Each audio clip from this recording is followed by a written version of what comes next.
What would you do when the children you gave up everything for and even took up odd jobs to train finally turned their backs on you?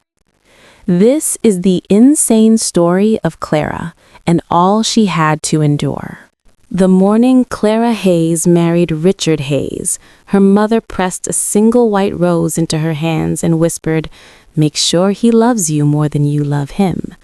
Clara laughed it off. She was 20 years old, luminous with hope, and Richard was everything. Tall, sharp-jawed, the kind of man who walked into a room and rearranged it just by standing there. She thought her mother was being dramatic. She was wrong. Within 8 months of the wedding, Clara knew.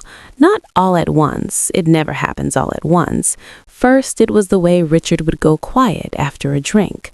A cold, locked door kind of quiet that made the air in the flat feel thinner. Then it was the name-calling, gentle at first, almost teasing. "You're so slow, Clara. You're so naive, Clara." She told herself it was stress. He was under pressure at work. She cooked better meals. She ironed his shirts with military precision. She laughed louder at his jokes. Then, one Tuesday night in November, he slapped her. She'd asked where he'd been, that was all, just asked. He'd come home smelling of another woman's perfume, something floral and foreign and nothing like the simple body spray Clara could afford, and she'd made the mistake of asking where he'd been. The slap was open-palmed and quick, almost casual, like swatting a fly. Clara stood frozen in the kitchen, a wooden spoon still in her hand, the soup she'd made for him bubbling on the stove. He walked to the bedroom without a word. She stood there for a long time, long enough for the soup to burn. She never told anyone. Who would she tell? Her mother was 3 towns away and barely getting by herself. Her friends from school had scattered, marriages, jobs, the business of living. And there was a shame that came with it, thick and suffocating, the irrational but relentless conviction that she had somehow caused it, that she had failed at being a wife the way other women seemed to manage so effortlessly. So she stayed, and she hoped, and she tried harder. Richard's affairs became less secret over time. He stopped pretending. He came home later and later, sometimes not at all, and when Clara confronted him, gently, always gently, because she had learned what happened when she wasn't gentle, he would turn it around on her. She was too clingy, too boring, too much of everything that was wrong and not enough of anything that was right. Once he laughed at her and said, "You think any other man would want you?" She was 22 years old and already exhausted in a way sleep couldn't fix. Then she found out she was pregnant. Twins. For a brief, shining moment, Clara allowed herself to believe this was the thing that would change everything. She imagined Richard holding a baby, softening.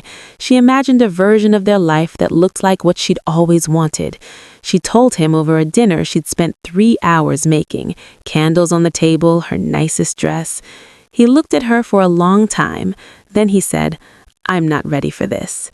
He left 3 weeks later, not with a dramatic goodbye, no slamming doors or tearful confessions.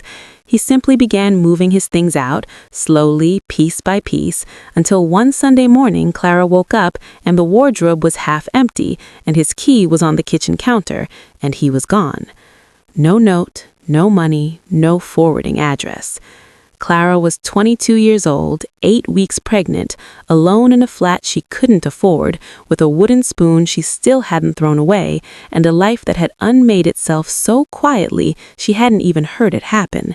She sat on the kitchen floor and cried until she had nothing left. Then she wiped her face, made herself a cup of tea, and started making a list of what she needed to do. She had no idea, sitting there on that cold linoleum floor, that this was the moment her real life was beginning. The twins arrived on a gray February morning, Daniel first, then Diana 6 minutes later, as if Diana had been waiting to make sure her brother arrived safely before following. She held them both and felt something shift in her chest, something ancient and unstoppable, the kind of love that doesn't ask permission. She was alone in the delivery room, save for a midwife named Sandra who held her hand through the worst of it and didn't ask about the man who wasn't there. Clara named them herself. Daniel because it meant God is my judge, and she wanted her son to grow up knowing he answered to something higher than any man. Diana because it meant divine, and Clara decided early that her daughter would always know her own worth. She moved back to her mother's crowded two-bedroom house in the first weeks. Her mother didn't say, "I told you so." She just cleared a corner of the bedroom, assembled a second-hand cot, and made soup. Clara was grateful in a way words couldn't hold. But Clara was not built for depending on others. By the time the twins were 4 months old, she had found a job, cashier at a small supermarket, early morning shift, 6 to 2, so she could be back before her mother's back gave out from minding them. The pay was humiliating, the work was thankless. She stood on her feet for 8 hours and smiled at strangers and counted coins and went home and fed 2 babies and did it again the next day. She did not complain. Complaining felt like a luxury she hadn't earned. The winters were the worst. Clara had one decent coat and she gave it to the twins, one half draped over the pram on the walk to her mother's, tucking them in before she turned and walked the 40 minutes to work in a thin cardigan that let the January wind straight through. Her hands would be red and clumsy by the time she reached the supermarket, and she'd stand over the heating vent near the staff entrance for a few minutes, trying to feel life back into her fingers before her shift started. She never told anyone about the cold. What was the point? When the twins started nursery, Clara took a second job, evenings, 3 nights a week, cleaning offices in the business park on the edge of town. The pay paid slightly better and required even less dignity. She became fluent in the language of hoovers and mop buckets and the particular loneliness of empty corridors at 10 o'clock at night. She'd catch the last bus home, eat whatever was left from whatever she'd managed to cook that morning, and be in bed by 11. Her alarm went off at 5. There was one night, the twins were about 3, it was a Thursday in December, and Clara had been on her feet since 5:30 that morning. She was mopping the corridor of the 3rd floor of an office building, and her right hand slipped on the wet floor as she wrung the mop, and she fell, hard. Her wrist took the impact and she heard something crack, not a loud crack, more of a dull, disappointing pop, and the pain came hot and immediate, and she sat there on the wet floor of an empty office building at 9:45 at night, cradling her wrist, completely alone. She didn't cry. She wrapped her wrist in a spare cloth she found in the cleaning cupboard, finished the last 2 rooms with her left hand, clocked out, caught the bus, went home, checked on the twins, sleeping, thank God, both of them tangled in their blankets, and then sat on the edge of her bed and let herself cry for exactly 5 minutes. Then she set her alarm for 5 and went to sleep. In the morning, her wrist was swollen to twice its size. She went to A&E before her shift. It was a hairline fracture. They gave her a brace and told her to rest it. She thanked them, went to work, and told no one. The years stacked on top of each other like that, heavy, relentless, built from early mornings and small wages and an economy of love that stretched every pound she made across 2 growing children who needed everything. New school shoes every September, a winter coat that actually fit, the school trip fund, the lunch money, the birthday cakes she baked herself because bought ones cost too much. Every Christmas, she'd spend November setting aside 50 pence here, a pound there, hiding it in an old tea tin at the back of the kitchen cupboard, so December didn't feel like punishment. Daniel and Diana never knew any of this. This was deliberate. Clara was fierce in her determination that her children would not carry the weight of her sacrifices. She wanted them to feel normal. She wanted them to feel loved without guilt attached to it. So she smiled at dinner tables and made packed lunches with little notes inside and cheered loudly at school sports days and attended every parents' evening, sitting in those small plastic chairs with her back straight and her chin up. She was their mother. She was their world. She was also, in the quiet hours when they slept, absolutely breaking. She never spoke of Richard. When they were small, they didn't ask. As they grew older and started asking why they didn't have a dad, Clara would simply say, "Things didn't work out between us, but you have me and I have you, and that's everything."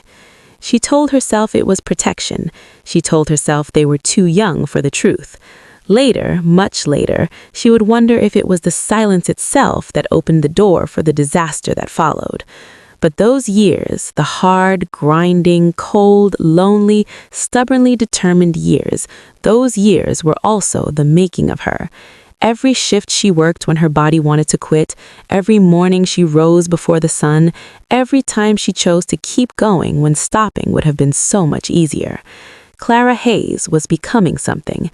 She didn't know it yet, but she was.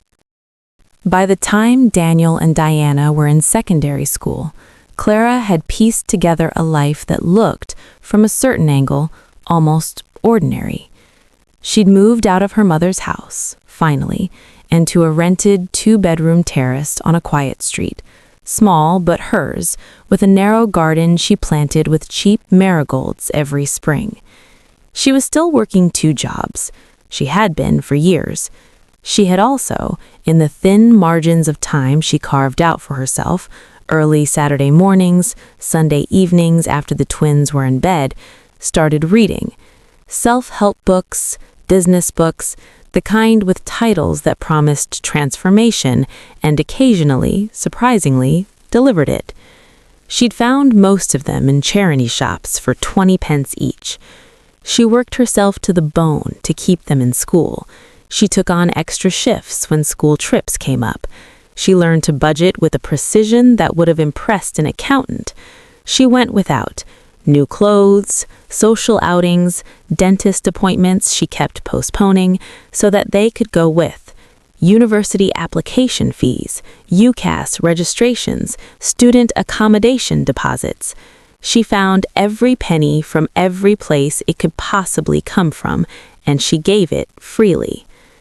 The day Daniel got into law school, Clara sat in the supermarket car park after her morning shift and cried so hard the woman parked next to her tapped on the window to check she was all right.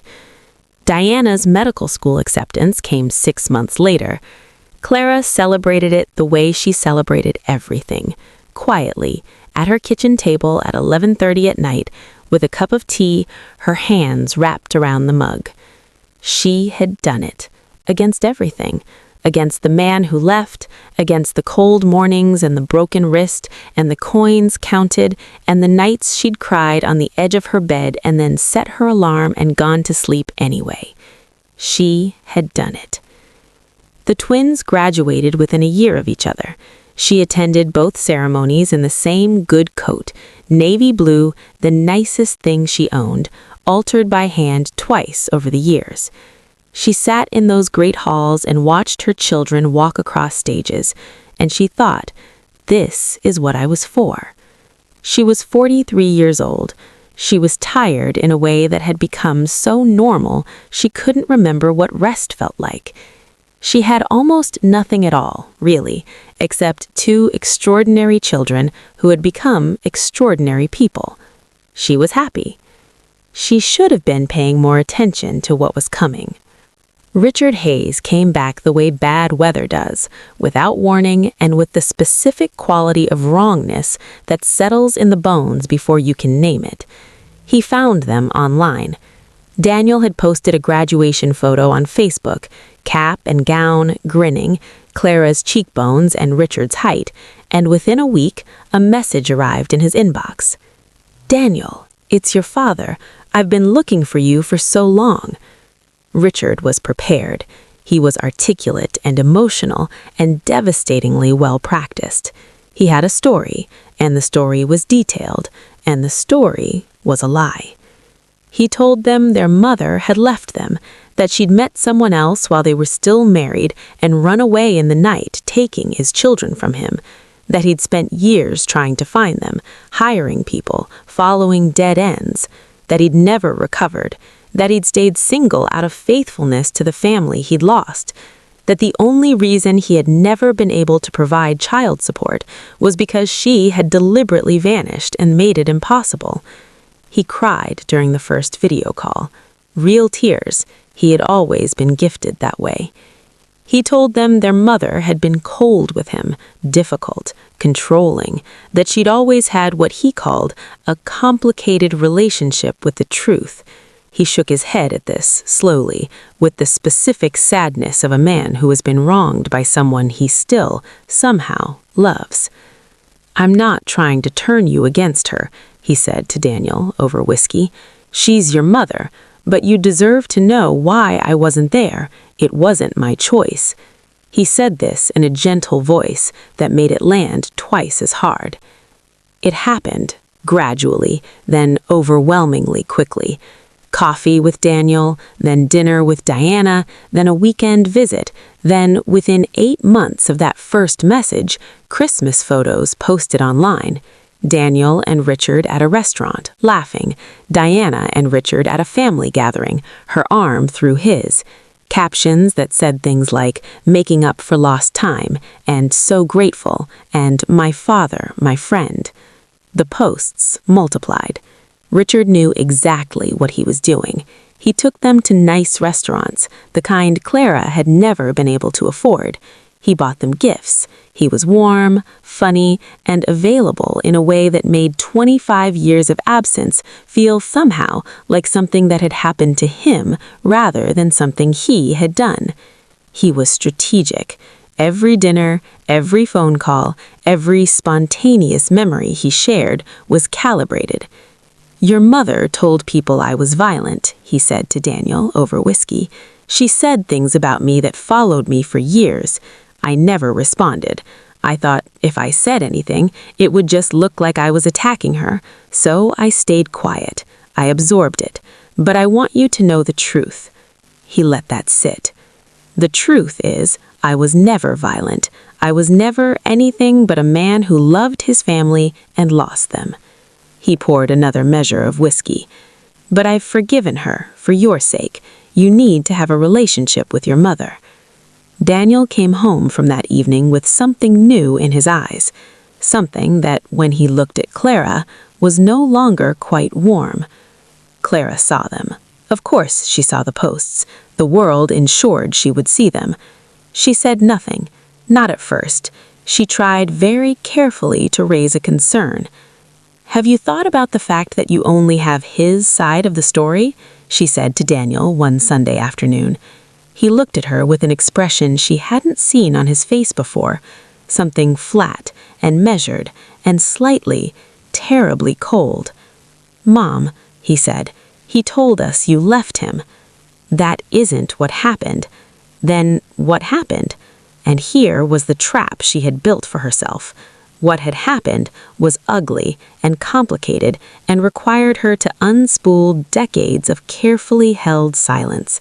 She didn't know how to say, "Your father beat me, your father cheated on me, your father left when I was pregnant and never looked back," because to say those things felt like contaminating the father they'd only just found. So she hesitated, and Daniel took her hesitation as confirmation. "He said you'd find it hard to talk about," Daniel said quietly. "He said you were ashamed." Clara felt the air leave her lungs. "He said you told people he was abusive to protect your own reputation. He doesn't hold it against you. He just wants us to know the real story." She understood in that moment exactly what Richard had done. He hadn't just rewritten history. He had anticipated her silence and woven it into his story. He had turned her protection of them into evidence against her. "Daniel, you're not angry at me, Mom. I just think you should know he wants to make peace." He left an hour later. He hugged her at the door, but something was different. There was a carefulness to it, a measuring. She stood at the window and watched him walk to his car. She understood with a clarity that cut through everything that she was losing him. Then she understood she was already lost. Hey Queens, I hope you're enjoying this video. If you like what you see, don't forget to hit that subscribe button so you don't miss out on more content like this. Also, I'd love to know, where are you watching this from? Drop your city or country in the comments below. I always enjoy seeing how far our story has reached. It did not arrive like a storm. That would have been easier. Storms are loud and visible, and they end. What Daniel and Diana did to their mother arrived like weather that changes slowly and permanently. A gradual cooling, a series of small withholdings, a recalibration of love into something conditional and eventually absent. And the cruelty of it was that they never seemed to notice they were doing it, which was somehow the most unbearable part. Let the record show what Clara Hayes endured. It began with the calls. She called Daniel one Tuesday evening, nothing significant. She'd seen something on the news she thought he'd find interesting, a legal case she'd read about, the kind of thing they used to discuss. The phone rang 4 times and went to voicemail. "Hey, Mom, can't talk right now. I'll call you back." He didn't call back. She waited 3 days because she was careful about not appearing needy, a quality she'd cultivated specifically so her children wouldn't feel burdened. Then she called again. Voicemail. She left a message. "Just checking in, hope you're well, no rush."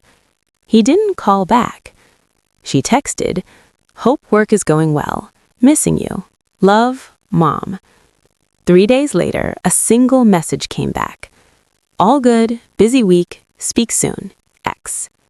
He did not speak soon. She called Diana on a Wednesday morning.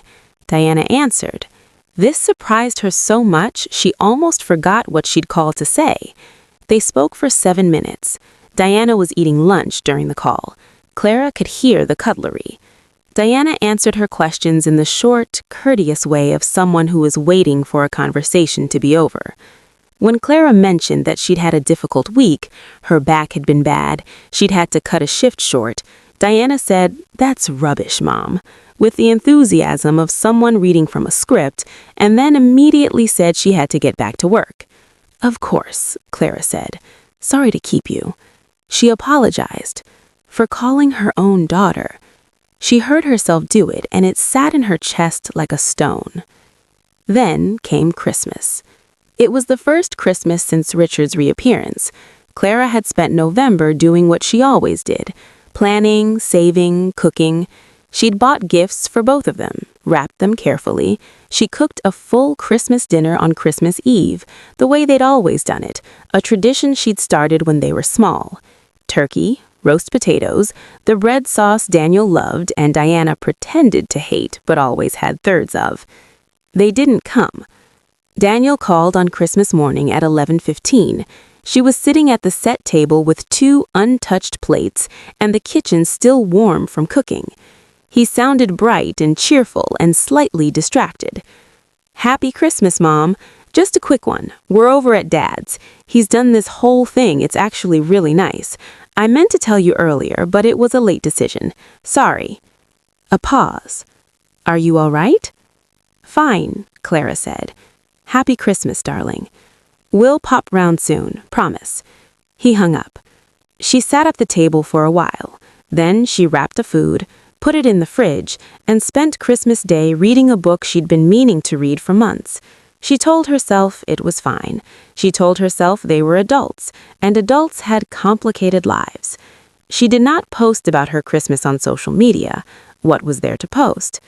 Meanwhile, Daniel and Diana posted extensively about theirs. Richard's dining table covered with matching crockery and expensive crackers, and a centerpiece Clara would never in 1,000 years have been able to afford. Diana in a red dress, laughing at something Richard had said. Daniel with his arm round Richard's shoulder, both of them grinning at the camera. The caption read, "First Christmas all together. Better late than never. Love you, Dad." Clara saw it at midnight when she couldn't sleep. She put her phone face down on the nightstand. She lay in the dark for a very long time. The visits, when they happened at all, became exercises of endurance. Daniel came over one Sunday in February, sat on her sofa, and within 20 minutes, he was telling her a story about Richard. How funny Richard was, how Richard had taken him to some sporting event and it had been incredible, how Richard knew everyone and was so generous. He told the story with the enthusiasm of a teenager talking about a new friend, and Clara sat across from him and smiled and nodded and felt each word like a small, precise cut. "He talks about you, you know," Daniel said at one point, with the air of someone delivering good news. He doesn't have anything bad to say. He says he hopes you're doing well." "That's kind of him," Clara said. I think he genuinely means it." She thought of a Tuesday night in November, 25 years ago, and a wooden spoon in her hand and soup burning on the stove. "I'm sure he does," Clara said. Diana's manner toward her had acquired a particular texture that was worse, in some ways, than outright hostility. It was the texture of someone performing a duty. She called on birthdays and at Christmas, briefly, efficiently, with the energy of a person ticking boxes. She remembered the important dates because she was organized and responsible, and Diana had always been those things. But the calls themselves contained nothing. No warmth, no curiosity, no actual interest in who Clara was or how she was living. "How are you?" Diana would ask. "I'm well, sweetheart. How are you?" "Good. Work is insane. I barely have time to breathe. Anyway, I just wanted to say happy birthday. I'm literally in the middle of a..." "Of course. Don't let me keep you. Love you. Bye, Mom." And she was gone. 3 minutes. Happy birthday. Clara would stand there with the phone in her hand, in the kitchen where she'd made their lunches for 15 years, the kitchen where she'd decorated birthday cakes with her hands shaking with tiredness. And she would stand very still and breathe carefully until the feeling passed. Then, one evening, Richard called Diana while she was at Clara's flat for a rare visit, one of those obligation visits, the kind that felt like a welfare check rather than a reunion. Diana answered immediately, her face changing, brightening in a way it had not brightened for Clara in a very long time. "Dad, yes, No, it's fine. What's up?" She wandered into the hallway, laughing now, her voice loose and warm in a way it had not been all evening. Clara sat in the kitchen and heard it through the door, the easy intimacy of it, the joy she had not been able to produce in her own daughter with 2 hours of presence. Diana came back 20 minutes later, still glowing. "Sorry about that. He's so funny." "It's fine," Clara said. They finished their tea. Diana left 40 minutes later, kissing Clara on the cheek, the brief, polite cheek kiss of acquaintances, and drove away. After she left, Clara washed up both mugs very carefully and put them away. Then she sat at the table with her hands flat on the surface, and she let herself feel the full weight of what her life had become. She had given everything, absolutely everything. She had worked in the cold with a broken wrist. She had counted coins in November so December could feel like Christmas. She had postponed dentist appointments for years so they could have school trips. She had walked 40 minutes to work in January in a thin cardigan, giving her only coat to their pram, and she had not complained once, not to a single living person, because she had not wanted them to carry it. And the man who had hit her in the kitchen and left her pregnant with nothing, and never once in 23 years sent a birthday card or a pound coin, is the one who got their joy. The full, unguarded, genuine joy she had spent her whole life trying to earn. She sat at the table until it was dark. She thought about giving up, not in the catastrophic sense, she was not that woman, never had been that woman, but giving up on them, releasing it, accepting that the love she'd poured into raising them had simply not been enough to survive their father's return, that she had been outmaneuvered by a man who had no shame and a gift for performance. She almost did. She came very close. But the next morning, she got up at 5:30, made tea, opened her laptop. She had never, not once in 25 years, let a hard thing keep her in bed. She was not starting now. Daniel got engaged in the spring.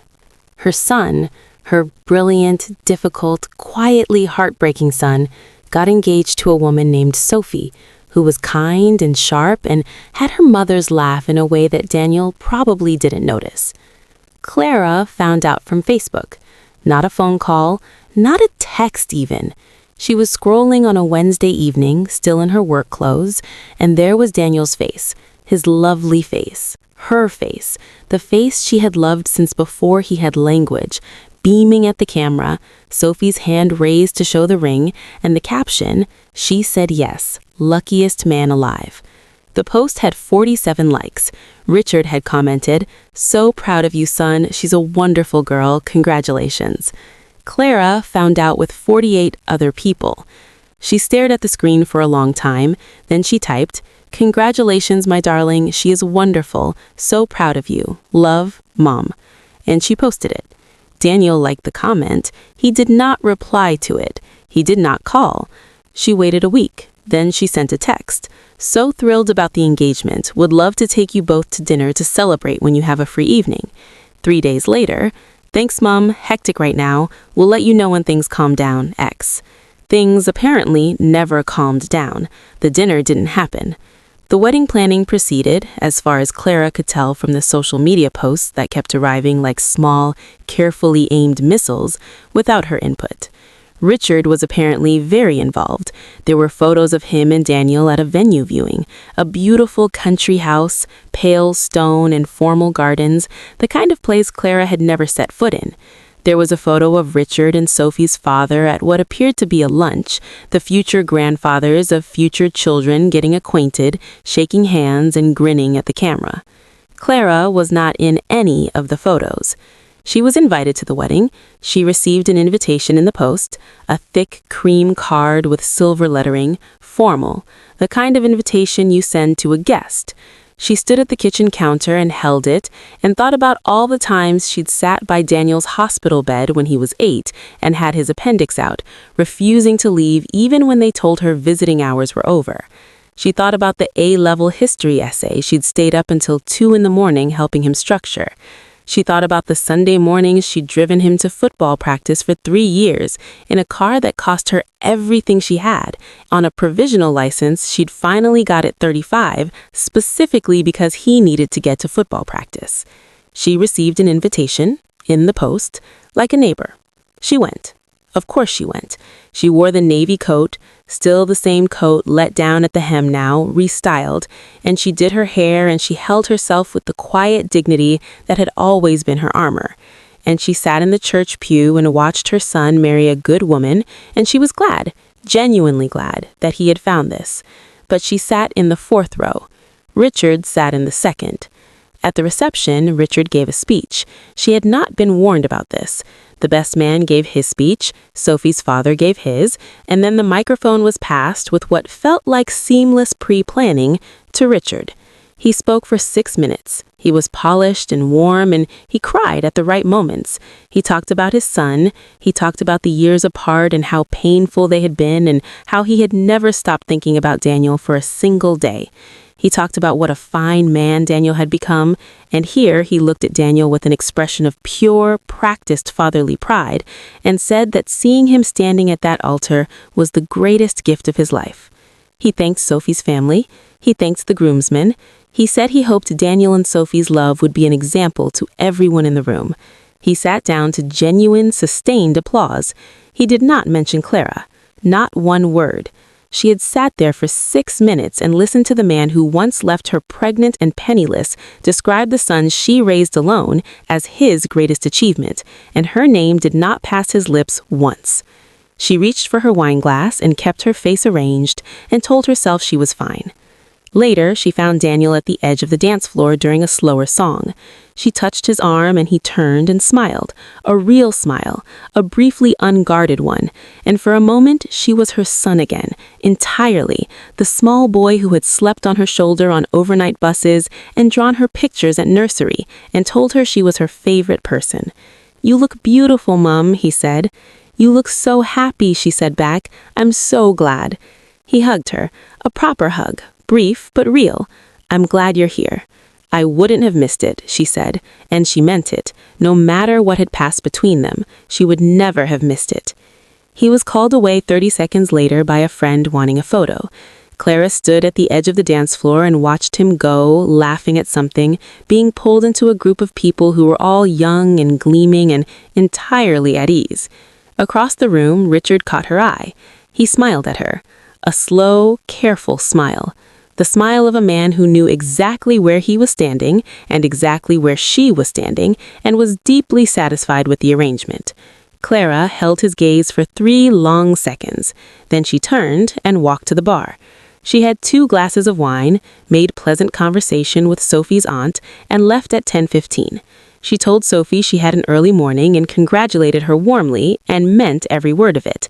Sophie hugged her and said she hoped they'd get to spend more time together. Clara drove home in the dark and sat in the parked car outside her flat for a while. Then she went upstairs, made tea, and sat at her laptop. She had 3 new client inquiries waiting. She answered all of them. Clara Hayes enrolled in her first online course on a Tuesday evening in May, using a laptop she'd bought second-hand from a colleague. It was slow and the screen had a hairline crack in the bottom left corner, and she had to prop it on a book to stop it overheating.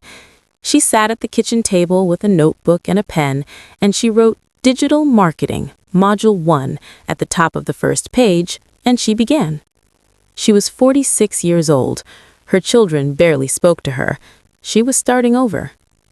She still tried, regularly, with a persistence that most people would have abandoned years before. A text to Daniel every week or 2, a voice note to Diana on her birthday, long and warm and full of the specific, detailed love of a mother who had been paying attention her whole life.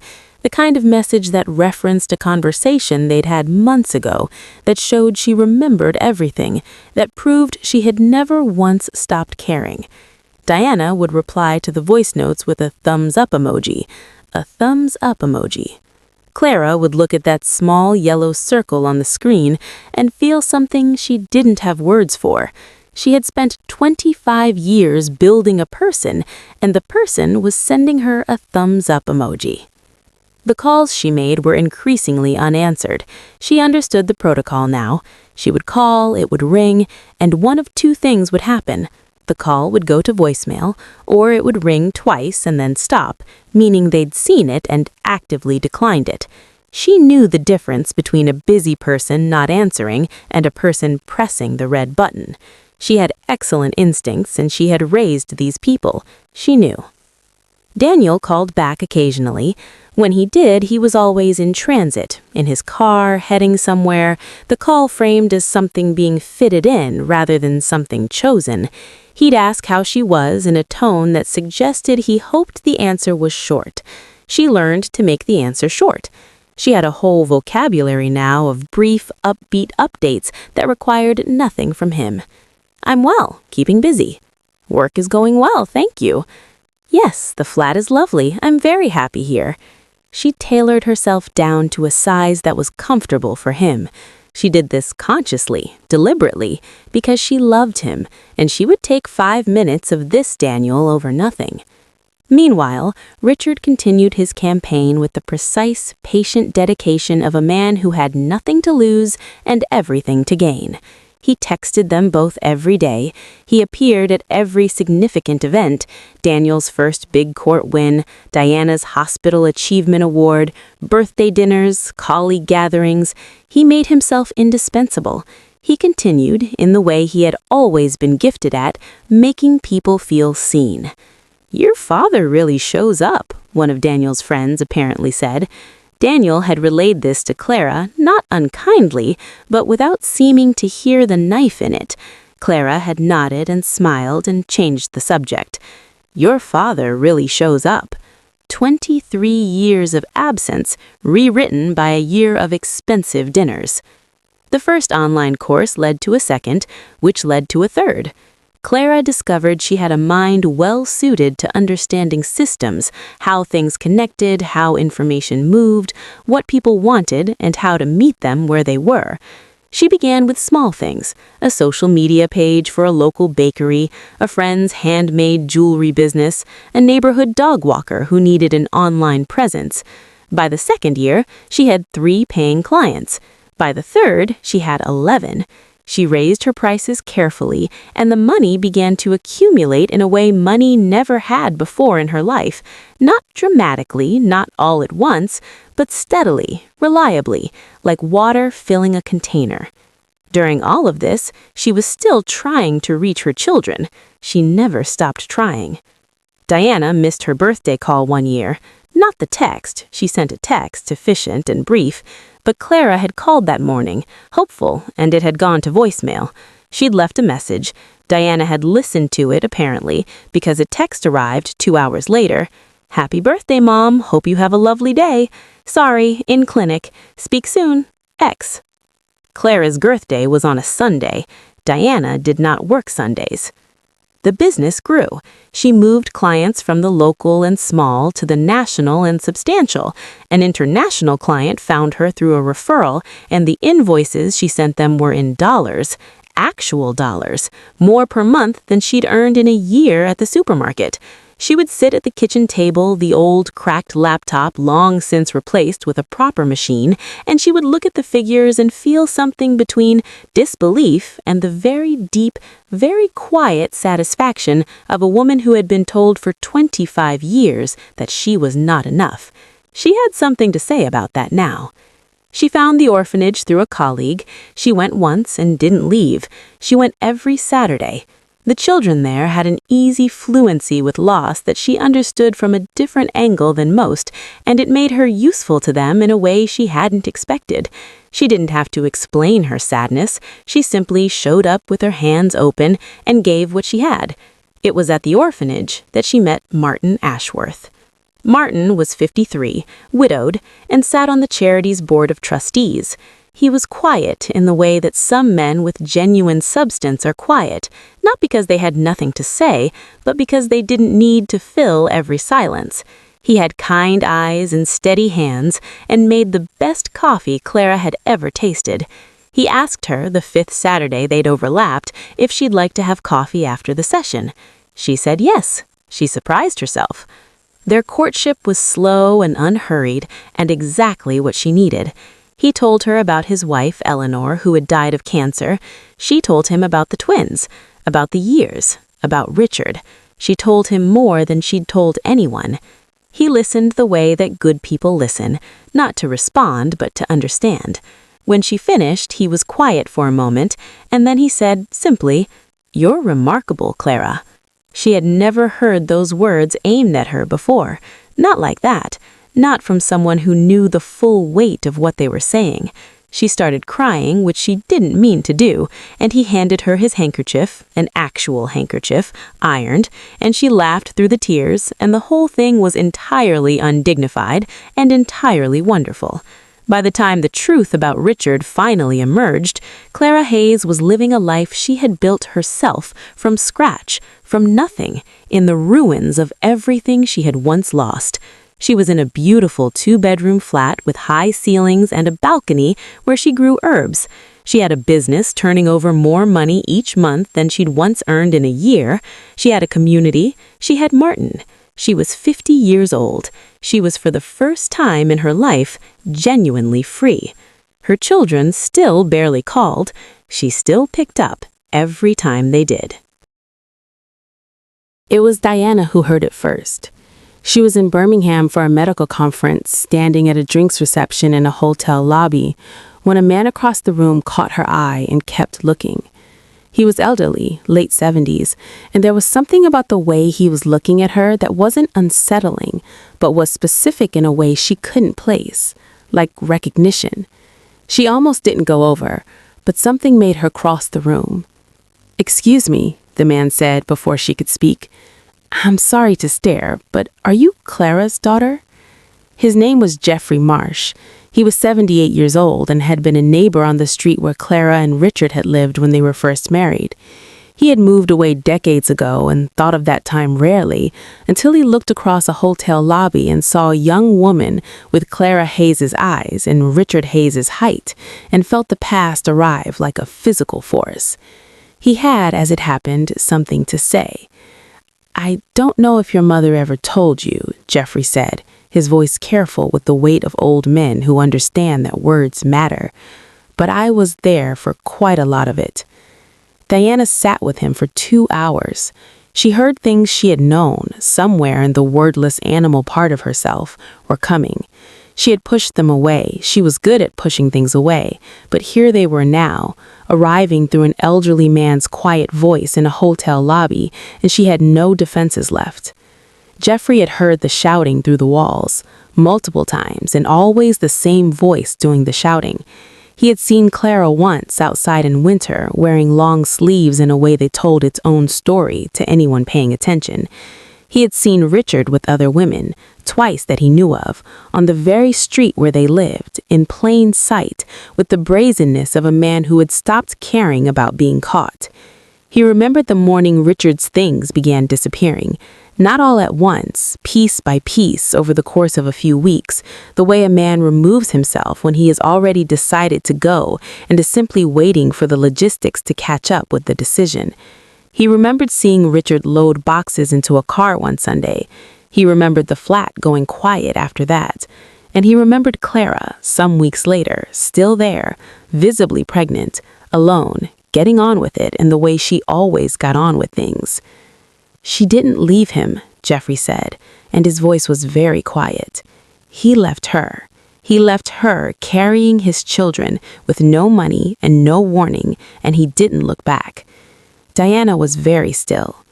"Your father has told people, I've heard it said over the years through mutual connections, that your mother ran off, that she took you both and disappeared because of another man." Jeffrey shook his head slowly. "That is not what happened. I was there. I saw it. She was 8 weeks pregnant, and he walked out and left a key on the counter." He paused to let that settle. "There was no other man. There was never another man. There was only your mother, alone, deciding to survive." Diana's wine glass was still in her hand. She couldn't remember the last time she'd taken a sip. "I should have done more at the time," Jeffrey said. "I didn't know how. Those were different days, and people didn't... Well, that's not an excuse. I'm sorry for that." He looked at her with the direct, unapologetic sorrow of someone who had carried a thing for a long time and was finally setting it down. "Where is she now? Clara, is she well?" "She's well," Diana said. Her voice was strange to her own ears, thick with something that hadn't been there before. "Good." He nodded once. "She was a good woman." A pause. "A very good woman. She deserved better than what she got." Diana rang Daniel from the car park before she'd even left the hotel grounds. She told him everything in one long, rapid, barely paused recounting, and Daniel was very quiet on the other end of the line. "Oh, God," he said when she finished. "I know. Diana, she didn't leave. She didn't... He told us she left. He cried about it. He said she took us and disappeared, and he spent years trying to find us. And the whole time, it was him. It was him who... I know. The Christmas we didn't go, the call she made that I... He couldn't finish the sentence. I know. He was sitting in my living room telling me she was difficult, that she'd made things up to protect her own reputation, and she was sitting in that flat alone, not saying a word against him because she was trying to protect us, and I just... His voice cracked. "Diana, the wedding. She sat in the 4th row. She was in the 4th row at my wedding, and I didn't even think about it. I didn't even... Diana, I didn't even think about it." The silence between them was a specific kind, the kind that comes after a reckoning, when you can see the full shape of what you've done, and there is nowhere comfortable to put your eyes, and no version of the next few minutes that doesn't require you to walk directly into the thing you've been avoiding. Daniel said we need to go to her. Yes, she might not... I know. We go anyway. They drove separately, arriving within 20 minutes of each other at an address they'd had to get from an old family friend, because let this land, and let it land slowly. They did not know their own mother's current address. The woman who walked 40 minutes to work in January so they would have a warm coat. The woman who finished a cleaning shift with a fractured wrist and told no one. The woman who set her alarm for 5 o'clock every morning of their childhood without a single person beside her to share it. They had to ask someone else where she lived. Clara answered the door in a soft gray cardigan, her hair loose, reading glasses pushed up on her head. She had been reviewing client reports when the doorbell rang, and her first thought when she opened the door and saw them was not anger or relief or love or grief. Her first thought was, they look tired. The flat behind her was warm and quietly beautiful, bookshelves along one wall, herbs on the balcony railing visible through the sliding glass door, a vase of fresh flowers on the kitchen table. Jazz played softly from a speaker on the counter. A half-drunk cup of tea sat beside the laptop. It did not look like the life of a woman who had been waiting. Daniel spoke first. He started 3 times. The 3rd time he made it to, "Mom, we know about Dad, about everything. And then his voice gave way entirely, and he put his face in his hands. Diana was already crying, not prettily, the full, raw, ugly crying of someone whose understanding of their own history had just collapsed. Clara looked at them for a long moment. Then she stepped back and opened the door wider. "Come in," she said. "I'll make tea." They sat at her kitchen table and they told her everything.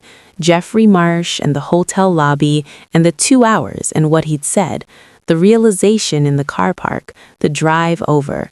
They told her about the last 8 years, the posts, the unanswered calls, the Christmas they'd spent at Richard's, the birthday card Diana admitted she'd seen on Richard's kitchen counter and let him tell her was junk mail without questioning it. This one costs Diana visibly. She folded in half on the last sentence. "Mom, She couldn't finish. Daniel told her about the wedding, that he'd only realized in the car on the way here how it must have looked from where she was sitting, 4th row, the speech he'd let Richard give, not once checking whether she was all right, whether she felt included, whether the woman who had shown up to every single thing in his entire life had felt seen on the most important day of it. "I'm so sorry," he said. It came out broken. "I am so sorry." Clara listened to all of it. She made the tea and brought it to the table, and she sat across from her children and she listened to every word. She did not interrupt. She did not cry. She held the mug with both hands, a habit from the cold mornings, the warmth against her palms. When they were done, the flat was very quiet. "I believe you," Clara said. Daniel looked up. "And I forgive you. I want you to hear that, and I want you to believe it because it's true." Diana was shaking slightly. "But," Clara set down her mug, "I need you to understand something, and I'm not saying this to punish you. I'm saying it because I've spent my whole life saying things softly, and I am done doing that." She looked at them both, steady, entirely steady. "I spent 25 years surviving things most people never face. I worked in the cold with a broken wrist and told no one because I didn't want anyone to worry. I counted coins in November so you could have Christmas. I walked to work in January in a thin cardigan because I'd given my coat to your pram. I postponed dentist appointments for years so you could have school trips. I sat on the edge of my bed and cried for 5 minutes every time I was breaking, and then I set my alarm and I went to sleep and I got up and I did it again." The words fell into the quiet of the flat and stayed there.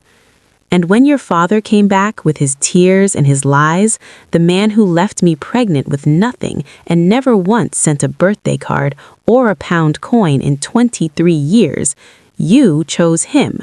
You sat at his Christmas table and posted photos and gave him speeches at your wedding, and you let me sit in the 4th row like a distant relative while he stood in the 2nd, and you sent me thumbs up emojis when I left you voice notes on your birthdays."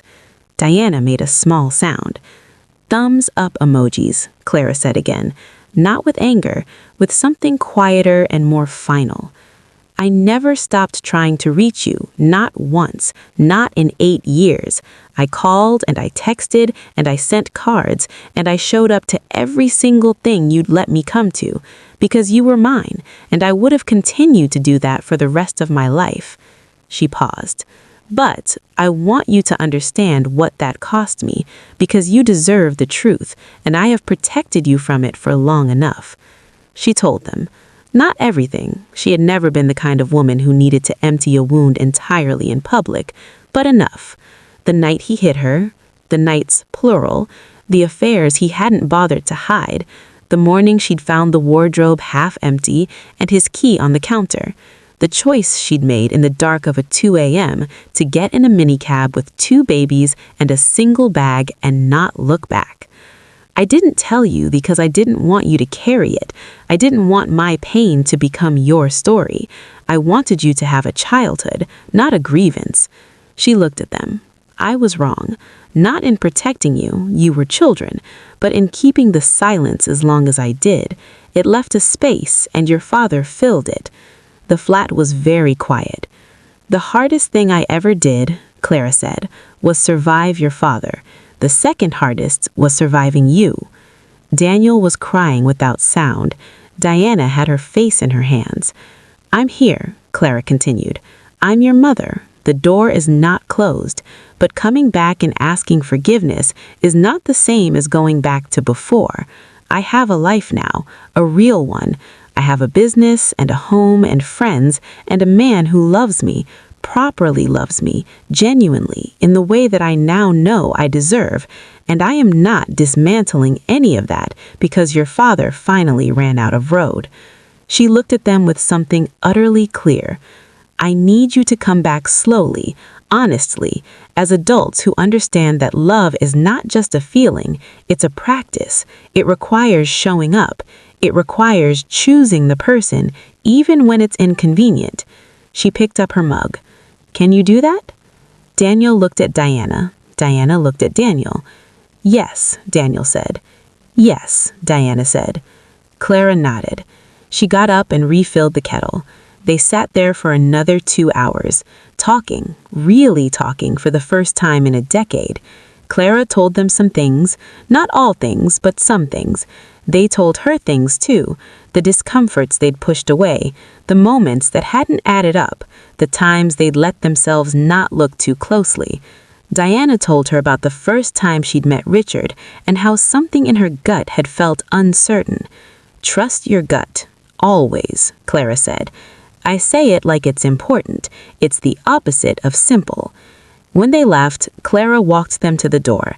Daniel hugged her first, differently from before, not the careful, measuring hug of a man managing distance, a real one, his face against her hair the way it had been when he was 5 years old, and frightened, and she was the only safe thing in the world.